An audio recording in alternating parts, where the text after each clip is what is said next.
अब संभल में ऐसा लग रहा है कि बिल्कुल जो हिंदू आस्था से जुड़े हुए लोग हैं वो जगह जगह खोद खोद के मंदिर, कुआं, बावड़ी यही ढूंढने में लगे हुए हैं। दूसरी तरफ से आरोप लगाए जा रहे हैं कि हर जगह संभल में खुदाई ही चलती रहेगी क्या, और हिंदू मुसलमान किए बिना आप लोगों का काम नहीं चलेगा। इस पर आप जवाब दे दीजिए चक्रपाणी जी महाराज। चित्रा जी, ये देखिए, ये मात्र मंदिर नहीं है, यह आप देखिए कि हिंदुओं को एकत्रित करने का और हमारी सांस्कृतिक धरोहर है। सवाल इस बात का है कि इस बात को समझना होगा कि अगर कोई ये कहता हो कि जी नेता बनने के लिए इस तरह के कार्य किए जा रहे हैं तो बहुत ही निंदनीय है। निश्चित रूप से जो मुगलों ने हमारे मंदिरों को तोड़ा, जो उसके बाद में भी जो हमारे मंदिरों को जानबूझ करके तोड़ के छिपाया गया, उसके ऊपर जो है वजू करने का स्थान बनाया गया। अगर माननीय कोर्ट में हिंदू संगठन नहीं जाते तो वो सब कैसे होता? हिंदू संगठन, अगर हिंदू महासभा अगर नहीं जाती कोर्ट में तो राम मंदिर का आज निर्णय कैसे आता? लोगों को कैसे राम मंदिर मिलता? तो हमें उसकी लड़ाई लड़नी पड़ेगी और आने वाले कल में भी लड़ाई चलती रहेगी। तब तक चलती रहेगी जब तक हमारे जो सांस्कृतिक धरोहर है हमारे पास ना आ जाए, क्योंकि जो विदेशी आक्रांताओं ने, मुगलों ने हमारे मंदिरों को ध्वस्त किया, मंदिरों को जानबूझ करके तहस नहस करके उसमें मस्जिद के गुंबद बनाए। जब हमारे पास साक्ष्य और प्रमाण है तो उसके लिए हम लीगल भी लड़ाई न लड़ ले तो इससे ज्यादा निकम्मापन कुछ नहीं हो सकता। तो इसलिए मेरा मानना है कि सांस्कृतिक एक लड़ाई है अपनी सांस्कृतिक धरोहर बचाने के लिए, और हर व्यक्ति का कर्तव्य होता है, धर्म होता है कि अपने सांस्कृतिक गौरव की रक्षा के लिए लड़ाई लड़नी चाहिए, और यही हमारा धर्म है, यही हमारा कर्तव्य है। इसलिए हर हिंदू संगठन इसके लिए कृत संकल्पित है और यह लड़ाई विदेशी आक्रांता बनाम भारतीयता की है। हर भारतीय को एकजुट होकर के अपने मंदिरों की रक्षा के लिए आगे आना होगा। लेकिन यहाँ पर ऐसा लग रहा है ना कि आरएसएस प्रमुख ने जो बयान दिया है उस पर क्या है आप लोगों की राय? जल्दी से 2 लाइन में, उसके बाद बाकी मेहमानों के पास जाऊंगी। वो कह रहे हैं कि हर जगह मंदिर मस्जिद मत ढूंढिए, और कुछ लोग अपने आप को बड़ा हिंदूवादी नेता साबित करना चाहते हैं। पुणे में ये बयान दिया है मोहन भागवत जी ने। आप लोग भी उसी कतार में हैं क्या?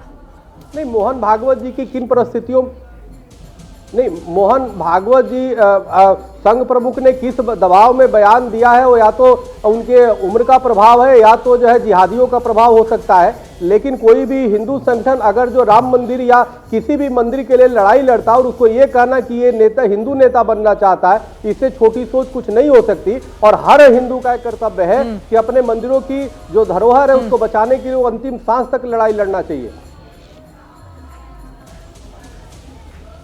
ठीक है, अब मैं आ जाती हूं आपके पास मनोज काका जी। मतलब आप लोगों को ऐसा क्यों लग रहा है कि आरएसएस और जो धर्मगुरु हैं उनके बीच एक लड़ाई छिड़ गई है? आपको भी पता है कि बाद में वो आपस में कितने भी गैर विरोधी बयान दें, लेकिन बाद में उन लोगों को एक ही होना है। आप लोगों को क्यों संभावनाएं दिखाई दे रही हैं कि आरएसएस प्रमुख ने जो बयान दिया उस पर कुछ धर्मगुरु सहमत नहीं है और अपनी बातों को कर रहे हैं?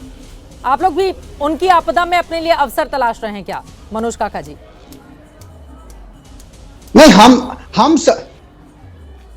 नहीं, हम किसी के आपदा में किसी तरह के अवसर तलाशने का कुत्सित कार्य नहीं करते हैं। हम तो चाह रहे हैं कि इस मुल्क में हिंदू, मुसलमान, सिख, ईसाई सभी की बात हो। जो आप आरएसएस प्रमुख ने तो आज बहुत समझदारी की बात करी। हालांकि वो आरक्षण के भी विरोध में रहते हैं, उनका भी जो संगठन है वो कभी दलितों, पिछड़ों और इस देश में जो श्रमजीवी लोग हैं उनके पक्ष में नहीं रहा है, महिलाओं के पक्ष में तक नहीं रहा है। और जो आपका कुआं का सवाल है उस पर ये कबीर की एक लाइन है कि कबीरा कुआं एक है, पानी भरे अनेक, और बर्तन में ही भेद है, पानी सब में एक। तो ये तो कुआं, मंदिर, मस्जिद कोई और भगवान को लेके है कि कस्तूरी कुंडली बसे मृग ढूंढे बनमाही, और ऐसे घटी घटी राम है दुनिया जाने नहीं। मन ना रंगाए जोगी रंगा लिए कपड़ा, और लीप पोत के बन गए क्या। तो इस तरह से जो जिन लोगों के मन में हमेशा नफरत भरी हो किसी जात, धर्म, संप्रदाय के प्रति, हालांकि ये ठीक बात है कि आज आरएसएस प्रमुख ने उसका खंडन करा कि जो लोग भी धर्म के नाम पर उन्माद फैलाते हैं, झगड़ा करते हैं, सच बात तो यह है कि उनको धर्म की समझ ही नहीं है।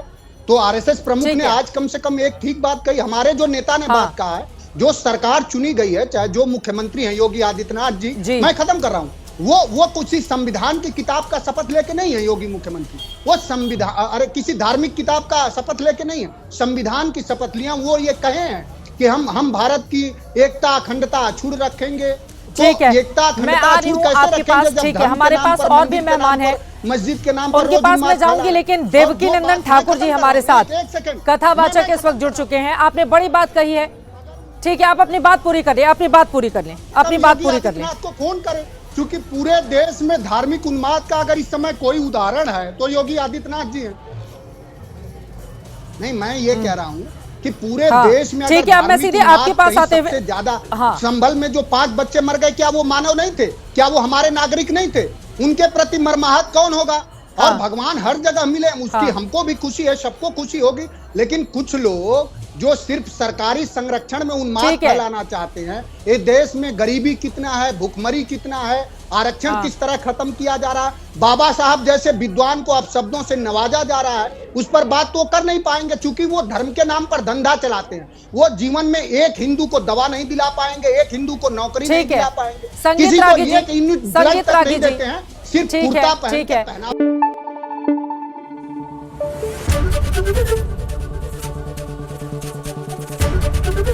एबीपी न्यूज आपको रखे आगे।